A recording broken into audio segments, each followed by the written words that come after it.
Hey everybody, it's James and Rick. We're back again. This is the third installment in our getting ready to get out in the backcountry series.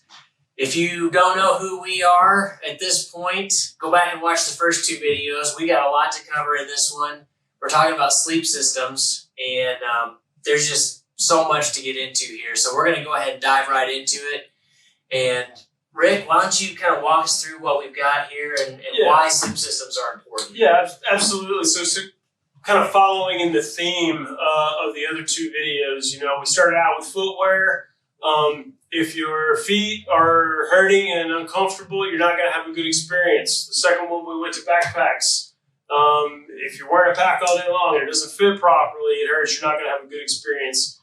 And this is no different. In fact, maybe arguably even more so. If you don't sleep at night, if you're in a backcountry situation, it could be a base camp situation or a hike-in, human-powered expedition type thing. But the point is, if you're not sleeping at night, that trip may not last as long as you want it to, right? It's not going to. And the next day is even worse than the day before because you're exhausted. So, in my mind, the sleep system is going to be composed of, three big components and then maybe a couple of smaller ones in there. But starting kind of from the ground up, the first thing is going to be a mat or a pad of some kind. And the reason that is so important, most people think about they need cushion, and they do. But number one, the reason that's so important is because of conduction from the ground. You've got your small body and the huge ground, and the conductive process is going to pull heat away from you. You can't put enough heat into the ground to warm up a spot that you're laying. Absolutely. And so we want to have something, and you can have the warmest sleeping bag on the planet, but the problem is your body weight compresses the insulation, and you're right on top of the ground, and even if you're in a 0-degree bag on a 35-degree night, you're still going to be cold because of that conduction, and you're not going to be very comfortable because you're on the hard ground. And so a pad is going to be that first component. We've got a couple of pads down here we're going to talk in more detail about soon. The second component to that is going to be the insulation system. And for most of us, that's going to be in the form of a sleeping bag of some kind. It could be a quilt or a blanket in milder conditions. There's some really awesome lightweight quilts out there on the market nowadays. But when you get, especially in the late season and stuff like that, it's really tough to beat a good sleeping bag because of its efficiency. And so that's going to obviously be keeping you warm from the ambient air temperature and that type of thing. And the third component is going to be a shelter system. And really what that's all about is to keep the elements off of you. Rain, snow, wind. It's less important for warmth. A lot of people are like, how warm is this tent going to keep me? Well, when we think about warmth, we want to think about the sleeping bag and the pad. And really when it comes to the shelter or the tent system, we're more worried with, is it keeping me dry? Is it keeping the wind off of me? Because if it's doing those things, therefore it's keeping me warm, right?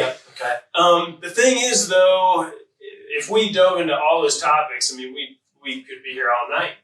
And so I think what we'll do is we'll keep the shelter system for another talk all by itself because, that's a whole can of worms we can get into. So what we're going to do is focus on the first two components, the pad or the mat that goes on the ground, and then the sleeping bag that's going to go on top of that.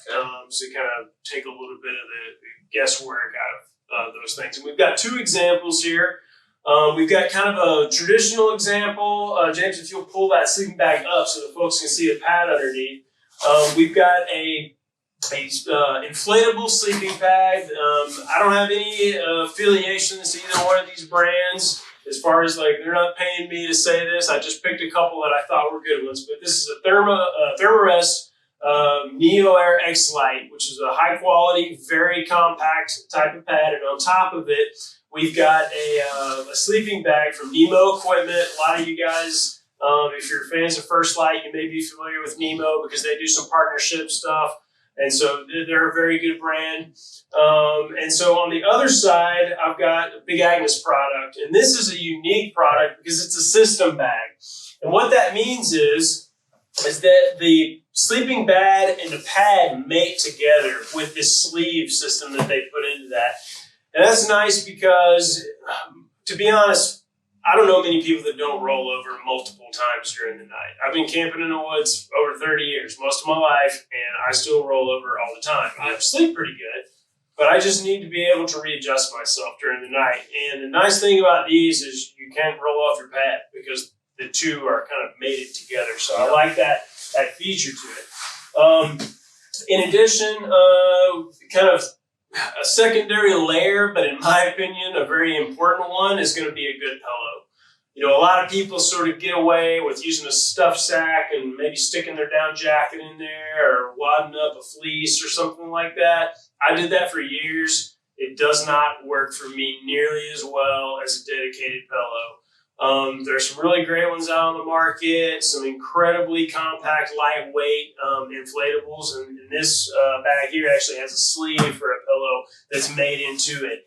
And so you don't have to get too wrapped up on the details, but a pillow for the small amount of weight and space that it takes up can really improve your sleep experience at nighttime.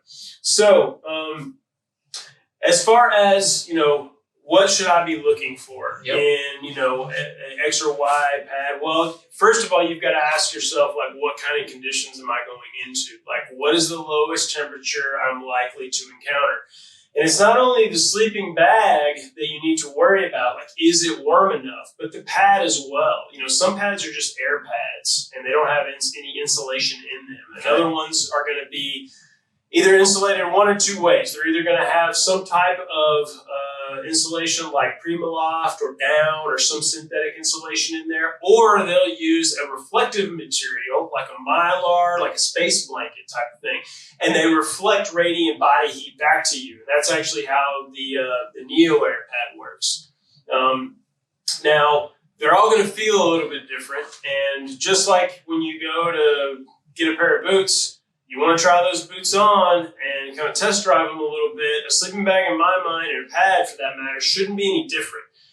You should get in, you know, if you go to a shop or order a bag or whatever you do, before you take that bag and that pad out into the woods, you need to take them out of the box, fully inflate it. You know, if they attach or anything, do the whole 9 yards, get in it, and really make sure that it's fitting you well. You don't want your head and your feet pressed really tightly against the ends because, again, you're compressing that insulation and you can get cold spots on there. Most bags are going to come in like a regular or a long, and a regular tends to stop at about 6 foot. So if you're a guy over 6 foot, you're going to probably need a long. If you're a guy over 6'6", you probably need to look at a custom type company like Western Mountaineering or something like that that produces bags up to 7 feet. So just be aware of that. Bag width also plays a really big role. You know, if you're a particularly lean individual, you can probably get away with like a traditional mummy bag, that type of thing. But if you're a bigger guy, you know, it's getting in a mummy bag can be tricky. You know, if you've never spent much time in a mummy bag, I mean, you're like in a coffin kind of thing, right? And that, if you have not, if that's not been your experience, if you don't have a background backpacking, for a lot of folks, that is not a real favorable experience. And that's another reason I picked these two individual bags, because they're not traditional mummies. The Nemo bag has kind of what they call a spoon cut to it. It's kind of designed for side sleepers. So they kind of contour to your body a bit better. And then the way that this one, the pad and the bag connect to each other, it allows you to roll over without the sleeping bag going with you, and you get twisted all up inside that thing. And so, anyway, two very different products. And, you know, you don't know what you don't know. You know, if you've never gotten in a bag like this and compared it to a different one, you know, you don't know what you're missing. So I highly encourage you to go to a place if you can, or if you order one, you know, try it out and make sure that it's comfortable before you rely on it in the backcountry. Yep, that sounds good. Yeah, I'm kind of excited to get in here and give these a try. Yep. Yeah. So here in a minute, I'll get in and we can kind of talk about a few things, but you know, I think one of the things that you started to talk about was, you know, you need to know what the temperature is that you're going for. But then there's also, you've got different kinds of insulation and things like that too. So Absolutely. Yeah, insulation is one of the biggest decisions that you'll have to make when you're choosing a bag, whatever brand or style of bag. You know, insulation is basically going to fall into two categories: synthetic type insulation or down insulation. Down, a high quality down anyway, is going to typically be lighter weight for its given warmth. Like if you're comparing apples to apples, let's say we've got a 20-degree down and a 20-degree synthetic. If it's a high quality down, and you can tell if it's high quality by the fill power number associated with that. So you may see numbers like 650, 800, 900 on like a really high end bag. What that means is they're measuring the volume of the down plumeals, and it's the fluffiest part of the down. And down is not feathers; it's the insulation behind the feathers. okay, And so down is always going to be more compressible, lighter weight for the same warmth, basically, than a synthetic bag will be. But synthetic bags, you know, if you were to tear one or something like that, it's not leaking out like the down could, so they have some durability components to them. If you're doing like an open bivvy where you're going ultralight and you're not in a tent or something like that. And a lot of people are familiar with the fact that insulation, if it gets wet, can provide you with a little bit more insulation than down does. I've got two answers for that, though. One is, where does down come from? A goose. What do geese do? Swim all the time, right? So think about that for a second. The feathers are not on the down anymore, but what is? The shell. The shell has been treated with a durable water repellent finish on it, okay? And so people shouldn't be afraid of getting down wet. They should be afraid of getting their sleeping bag wet. I don't care what the bag is made out of, okay? And we're going to do that in two ways. We're going to put it in a good quality stuff sack, and waterproof one, like a dry bag roll-up style when it's stored in your backpack. And then you're going to put it in an appropriate shelter system that's going to keep you dry at night. And so if you do those two things, you shouldn't worry about the whole water thing. If you're still worried about it, the other thing is that this Big Agnes one here is Down Tech. And they've actually treated the down itself with a durable water repellency. I've seen them literally put the down in a jar of water, shake it up. The down won't absorb the water. It's pretty remarkable what these can do now. So if you've heard that before, if down gets wet, it's going to kill you. It won't kill you, but you do need to take a few steps in order to protect it. Okay. But I would say the same thing about a synthetic bag. Yeah. The other thing I'll say about insulation and temperature ratings is that isn't necessarily standardized. The industry is trying to do a better job nowadays of sort of making sure that they're using the same measuring stick. When one brand calls their bag a 20 degree, it's similar to another 20 degree. And what they've done on a lot of bags now is they actually give you a range. They give you an optimum range where the average person's going to be warm. They give you a lower limit, and then they give you a survival range. Okay, that survival range, so if you see that, and it's in that very lower limit, that doesn't mean you're going to be warm. That means you will live through the night, okay? So just be aware of what that scale means when you're checking out your stats on your sleeping bags. But yeah, you should go ahead and hop in these, James, and see what you think. Well, sleeping in the backcountry is probably going to be my Achilles heel. I've done a little bit of truck camping. I was telling you guys this earlier that that's been the thing for me, even in the truck. That it's been a struggle. So yeah, finding a comfortable backcountry sleep solution can be really challenging for a lot of folks. You just keep talking. And so, there's really no shortage for getting in a sleeping bag, laying on the pad, and actually kind of rolling around in it, trying to move and see how it fits you. And if you can, even sleep in it before you trust it on that trip to make sure. Just a few other features about this particular bag. You see the darker color at the foot of the bag, and it's got the same thing at the head. That's a more durable water repellent fabric. than it is on the regular, because if you're in a tent, oftentimes where you make contact is at the head and the foot via condensation. Okay. And so it will eliminate or help to prevent condensation from coming into the sleep bag that way. Oh, we lost the tap here. Yeah, so pull yourself back up just a little. And just take a second and kind of see what your overall feel is on that bag, in that bag. Roll over once or twice from side to side. Yeah, you know what I kind of feel like I'm doing is sliding around a little bit. Mm-hmm. You know, so that's probably for me. I need to think about that. Yep. And if you're that type of person that when you're tired, especially if you're a back sleeper, then a traditional setup like this is a really good solution, I think, because it's still one of the lightest weight and most versatile ways that you can go. But for many folks, if you are a side sleeper or if you just tend to roll over a lot, staying on your pad and kind of keeping everything where you want it can end up being a little bit tricky. That's why I wanted to bring out one of these sleep system type. So Okay. know that, give this one a try. And see how it compares to you. Switch places with you. Would you tell me a story? There you go. Yeah. I can tell you about the anti-snag zipper you were just pulling up on that thing. Yeah. I hate it because I feel like I'm being salesy now, but another good thing that you wouldn't think about that can be a source of frustration on a bag is every time you zip that bag up, if the zipper snags, and you're having to deal with that all the time, right? So it's nice to have even just a small detail like having a quality zipper on your bag can really make experience better.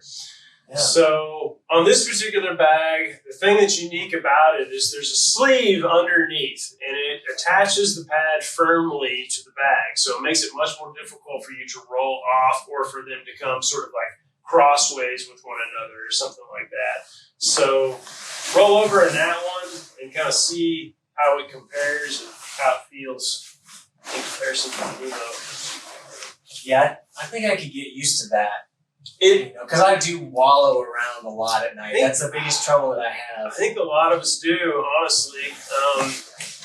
And sometimes it's not even because we're not comfortable. It's like you've got a big day in front of you, right? And maybe you're excited about it. It's just kind of hard to get to sleep sometimes. And so this system is more similar to what most of us are familiar with in our own bed, in the sense that you've got a mattress and everything's sort of tucked in and all that. Whereas, and I'm not here to, I'm not saying one's better than another. I'm saying try out if you get a chance, because if you've never been able to compare different systems like this side by side, you don't know what you're missing out on, I guess is the point. Yeah, I think, like what we were talking about earlier, for me, I went out, I did some research and bought a pad that I had heard good things about. Then I went, did some research and found a bag that I had good reviews and was in my price range or whatever. But I never really put that whole system together. Right. And I tried it out at home just to kind of like see, okay, yeah, I think this will work. But I didn't do that before I had really bought everything. So I was committed at that point. Yep. I mean, that's, it can be a tricky thing to do, especially if you don't live in proximity to a shop where you can go, and kind of have that experience. But again, it's worth doing your research, taking the time to, kind of learn the details about the different bag options that are out there. Typically, as they get lighter weight, the price goes up because you're getting higher quality materials, lighter weight shell fabrics, higher fill power down, or better quality synthetic insulation and things like that. So you just end up having to, make a decision for you. How light do I need it to be? Obviously, if I'm in a base camp situation, weight isn't. You can still buy a system like this if you liked it, or a traditional system at much lower cost if weight isn't as big a deal for you. But if you're putting everything in a backpack and you're hiking several miles into the backcountry, that's where getting the weight down and the space down can really be helpful for you, and it's worth taking that extra time to find stuff that's going to help do that. How durable is this stuff? I mean, the thing that goes through my mind is I'm kind of a budget conscious guy. I mean, I'm willing to spend the money on something that's going to last. Yep. But I'm going on a backcountry hunt. I don't know what's going to happen. There's sticks and brambles and whatever else. I mean, am I going to have to worry about that with these kind of things? Yeah, so that's a great question. So the first thing I'll address is the pad. Both of these pads are inflatable air pads. I mean, but they're very different from a pull float that you're going to go buy, even though they look kind of the same. The fabrics are much more durable. They're much lighter weight. Pretty much all these pads nowadays come with repair kits for the field that are included with them, and many of them now come with pump sacks so that you don't have to blow into them anymore. Okay. And a pump sack is a really good tool to use because you're not blowing moisture from your lungs into the pad. Okay. And over time, obviously, there's a bacteria situation inside the pad that can cause mold growth and things like that. So if you can, it's ideal to use some type of pump sack in order to pump those up. And it's much less work. You're not having to sit down and blow into this thing, which is not an exactly pleasant experience. But they are full of air, and you need to take the steps to protect them. So they either need to be inside a tent, protected with a ground cover, or if you're more in an open divvy situation where you don't have a traditional tent with you, you may want to bring a tarp or something to put down over the top. And in general, a lot of that comes back to campsite selection. At the end of the day, if we're tired, it can be tough to remember to do, but we don't just throw our gear down anywhere. We want to look for a place that's slightly elevated if we can, because cold air gathers in a low position, right? So you want to move up out of the bottom of the valley or something like it if you can. You want to look for level terrain, because if you set your shelter system up on a slope all night long, you're going to be, especially when you're dealing with nylon products like this, they're going to be slippery, on one another. So they're going to try to get a level area, but also not a depression, because if it rains, you're going to have water coming into that area. So you want to be high ground, not the lowest point around, level as you can get it. And then, from there, just look at the area. Make sure you don't have sharp rocks, sticks, things like that. If you do that, I've used them for years and years and never had an issue. I have had a couple of these over the years have a puncture. And both times I was able to take the field repair kit that was included, fixed it, and I was okay. Okay. Now, you can still go with a traditional foam pad, the old Boy Scout style, and those are still a viable option because they're lightweight and warm. But if you've never spent a night sleeping on one of those, I would encourage you to do that before you commit to it if there's a way, because most folks nowadays don't consider those to be very comfortable. Yeah. They'll keep you warm, but they won't keep you comfortable. Yeah. So to speak. And then when it comes to the sleeping bag, I guess the main thing I'll say, and this goes to the pad too, if you buy a reputable brand on the market nowadays, they've got really good warranties. So if you have stitching issues, zipper problems, things like that, for the most part, at least the brands I'm familiar with, these two would be a good example. The company's going to take care of you, so that you can send it back and get a repair. The one caveat that I see issues with sleeping bags is that they're not durable against is fire. Oh yeah. Right. So you picture this like premier backcountry campsite. It's a beautiful night. You got stars in the sky, and you want to sleep right next to the campfire. And you wake up the next morning, and you got burn holes because you got embers popping out of the fire. So as tempting as that is, you should not camp or sleep right next to a campfire. And that kind of goes for everything nowadays. I mean, our puffy jackets, our shelters, everything is made of synthetic materials. And so if you're trying to go lightweight, now you can go old school. You can carry a 4 or 5 pound wool blanket and, a canvas tent and all that. But really quickly, I think most people are gonna find that their weights are gonna get to the point that are just unreasonable for backcountry travel, right? And so these types of products, I think, for people especially getting into that type of thing, whether it's base camping or backcountry travel, they really I was going to say is they really quickly realize the benefits from them. And if you get something that is appropriate for the conditions, really quickly you'll find that you don't need that campfire. Right. I mean, I'm the first guy to want to make the fire, and I'm not saying that shouldn't be part of your experience, but it doesn't have to be to keep you warm. You know, maybe you're cooking your food on it. Maybe you have it just because you want that ambiance of the campsite, so to speak. Yeah. But you want to set your sleep area away from it so that it's not going to be damaged. Yep. Okay. That way. I think that something that probably a lot of us as hunters think about, we're always thinking about what camo pattern are we wearing, Sure. and gosh, I look at this stuff and it's so just glaring or whatever. I know Nemo has a collaboration with First Light, so if you want to get into more neutral colors and things like that, you can. But me personally, I'd like to say that I think when it comes to this stuff, you need to get the product that is going to work best for you, and don't care so much about what the color is. Yeah, I think that's good advice for the most part. I mean, you do have options sometimes in colors. For instance, Big Agnes, I know they do make one in kind of a darker green. That would be more appropriate. In fact, it's an oversized bag, and it's a great bag for that big guy who has had a lot of trouble finding a sleeping bag that fits him properly, but it's got this type of system. But in general, most of us aren't, sitting in a tree stand in a sleeping bag. I suppose you could if you needed to. If you had to, I guess. But there's also something to be said from a safety component of having some bright colors with you. Mm-hmm. Because if we go into the backcountry and everything we have is camo, and something happened and we need to make ourselves visible, that can be really difficult to do.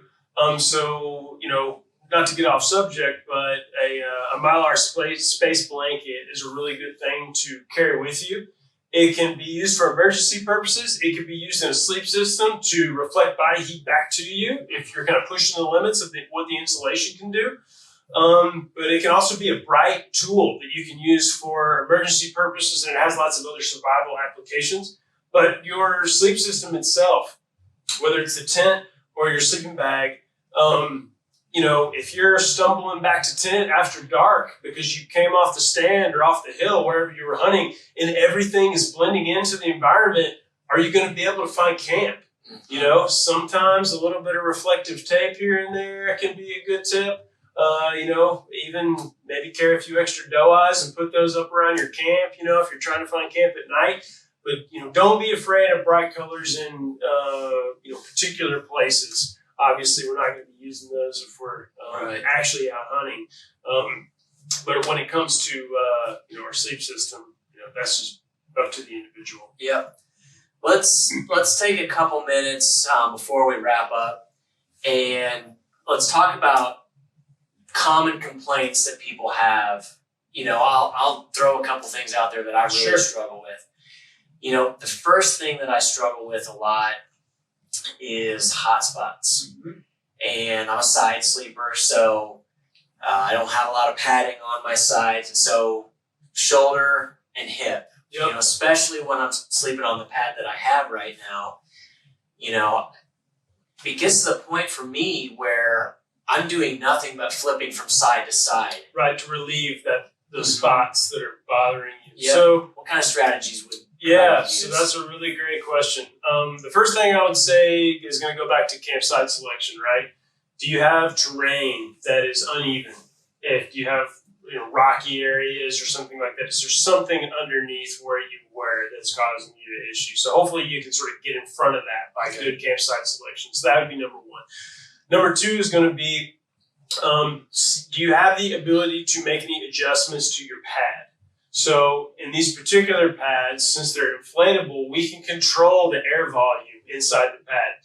Some people prefer a very firm pad so that it maximizes the amount of insulation in there. But at that point, you can blow them up to the point where they're quite firm. They're not very soft anymore.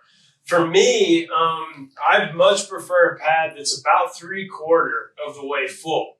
It won't look quite right when you pull it out because it doesn't have that nice sort of crisp, full look to it. But when you sit on it and your body sort of sinks into it, those areas like hips and shoulders have the ability to sort of settle out into it a little bit more and follow the natural contours of your body. Get some support here instead of right there on those. And that's something you can get to some degree out of an air pad that you wouldn't be able to get out of a traditional foam pad or something that you don't have any ability to adjust it. Okay. Other things you can do would be, we didn't bring one out, but some people have tried sleeping on the ground and they just haven't been able to do it. But some folks will go to a lightweight cot system. And so there's a couple of companies, Thermarest and Helinox are a couple of companies, just to throw out a couple of names, that do produce very lightweight backcountry cots. And I was hesitant to mention it, but I feel like I have to because I actually use this system myself, and maybe we'll do a whole other episode for this. But hammocking, that's a whole nother can of worms. I think we should do it because I'm a huge proponent of using a hammock. I sleep really well in a hammock. But there's a lot to it. It's not just as simple as hanging it up and crawling inside of it. And you're not hammocking in your basic hammock that you see people just stringing between trees in the middle of the day. I mean, you can, but there's things you're going to need to do to it, modifications and stuff. But no, I'm talking more along the lines of hammocks that are designed for sleeping in. Oftentimes they're asymmetrical type hammocks so that you sleep at angles in them. And, again, not to get off topic, we'll hopefully get to do that one in a future one. And if you have questions about that, and like, hey, where should I look and that type of thing, I'd be glad to answer. You can throw those in there as well. But hammock is another option, and hopefully we'll get to that in the future. Yep. Okay. Another issue that I run into from time to time, depending on the whole system that I'm using, sometimes I don't know if it's sweat issues, condensation issues. I just kind of get clammy inside the bag. Is that a poor choice of bag? Is it a poor choice of my setup? Is there something I could do to mitigate that? Yeah, so it's a great question, and there's not necessarily a simple answer because it is a combination of things most likely, right? So is the pad and bag what it's rated for? Is it being used in kind of an optimal environment? A lot of people are worried about getting cold, so they buy a 0-degree bag or 20-degree bag. Then they're trying to use that bag all year. If you climb in and zip it up early season, it's 50 degrees outside. You're going to roast. You're going to be very uncomfortable. So one trick that you can do if you're trying to use that bag is don't treat it like a sleeping bag. Zip the zipper all the way down to the end, flip it on its side, and use it like a blanket. And that way you're on your pad, but you're just kind of like on and off as needed through the night. Mm-hmm. So using it just like a quilt, honestly. That could be one thing that you can do. There are some bags that actually have technical features built into them, and this is one. And I did mention this earlier. This has, these are called ventilation gills that are built into this. And it actually has a zipper right here. And if you open this up, it will actually dump heat from this bag. So there are, if that's a concern that you've had, where you're like, I want to be able to have some control over the warmth of my bag, you can do that. Okay. Other ones will have foot boxes where the zipper zips all the way around the end. The foot box is a common area where you tend to either be too hot or too cold. And if you can ventilate that or do something to change it, that kind of microclimate inside the sleeping bag, that can also be helpful. Of course, also just as simple as like zipping and ventilating the side zipper can be helpful as well, depending upon what it is. If you're cold, another kind of quick tip is to make sure you wear a hat. Inside. If I'm in cold weather, I always have a wool hat on when I'm inside my sleeping bag, and then actually use the hood. Make sure you pull it up over. And then the final tip, I guess I would say for moisture management would be you could consider using a liner. There are some companies that make like Cool Max liners. And it's the same idea as long underwear against your skin. It wicks perspiration away from you. And so, Sea to Summit is a brand out there that makes a pretty nice one. And they have them either for wicking purposes or to add additional warmth. So you can kind of buy a liner that makes sense to go with your bag. Gotcha. You could do that if needed. And it kind of helps to make, if you've got one bag that, let's say it's a 30-degree bag, you're going on a hunt, and you're worried that it's pushing it. It might dip down below 30. A liner can be a good addition to a bag without having to go and purchase a whole new sleeping bag. Right. So, okay. Well, I think, one of the things that I would say, just my limited experience with this, that I would leave people with before we wrap up, is spend the time now. That's why we're doing these videos now. Yep. Spend the time to do the research, get into the stores, try to find a system that's going to work for you. And for me personally, I've spent nights in my sleeping bag at home. Sure. Lay down on the floor and see if you can sleep in it. I actually was trying to get set up to truck camp. And my son and I went out and set everything up in the back of the truck in the driveway and gave it a try. And at 2 o'clock in the morning, I was like, I'm done. I'm going inside. Yeah. And that was a good indicator to me of what I was getting myself into. I think the worst thing that you could do, we spend all this time shooting our bow, shooting our gun, trying to get ready to make the perfect shot. And that is such a small part of the hunt that we should spend a little bit of time getting to know our gear and practicing with it a little bit if we can in a situation that's not mission critical. Absolutely. Completely agree. So, that's what I am able to bring to the table in my limited experience with everything. Is there anything else that you think we need to cover? Everything from here gets to be quite specific to the individual, right? Because when it comes to your sleep system, there's just so many variables. Are you tend to be a cold sleeper, hot sleeper? Are you a smaller guy, bigger guy, or female?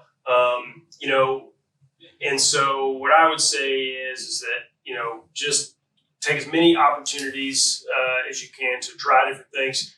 Talk to friends, read reviews, that type of stuff. But at the end of the day, it's you. You've got to be the one, to test it and check it out because, that's kind of what's riding on it. So, don't, when I say don't skimp, what I don't mean is like, don't go cheap, right? Yeah. But don't skimp on the time and the effort that you put into picking a good sleep system, because it doesn't necessarily have to be expensive or anything like that. But it does need to have the criteria to prevent conduction, protect you from ambient air temperatures, ventilate if it needs to, keep you out of the elements. If it does all those things, I don't care if it's $20 or $250. But you've got to be able to check those boxes in order for you to have a good experience. Yep. And as we're welcoming a lot more people into the outdoors right now, that's part of the purpose that we're trying to cover with these videos is just to get people a little bit more familiar with what they might run into when they get out there. I think that's the best advice that either of us could give would be, don't be afraid to ask questions. Don't be afraid to give things a try in the store. Don't be afraid to try it out at home. Absolutely. For me and for my buddies, getting ready for the hunt is probably as much fun as actually going on the hunt sometimes, and all the thinking and prep work that you can do. So, we're going to do some more of these. This is the last one we're going to record tonight, but if you've got questions, of course, send them along to us. You're already seeing us here on our social media channels, so you know about that. But if you're not a member of Backcountry Hunters and Anglers, more than anything, we invite you to check us out. We'd love to have you as a member. We're a member-driven organization, and we do things like this much more so than we do things like, having huge galas and things like that. Things like that. Yeah. I would just say that Yeah, all the folks for the most part that I've met that belong to backcountry hunters, they're just regular folks. They're the kind of people that, you want to go out and shoot your bow with. They're the kind of people you want to, share a beer with around a campfire. So I would say that if you haven't checked it out, go to the national website, have a look. And if you have questions about the group and what we do, reach out to any of us on social media, and we'd be happy to share a little bit more of the things we've got going on, whether it's a river cleanup, something like that, or trying to get the word out about how to protect a piece of public property so that we can all go out there and enjoy that. Yep, you bet. So we're gonna wrap this one up for tonight. Good luck out there this fall. If you've got questions, send them along, and we will see you next time. Take care.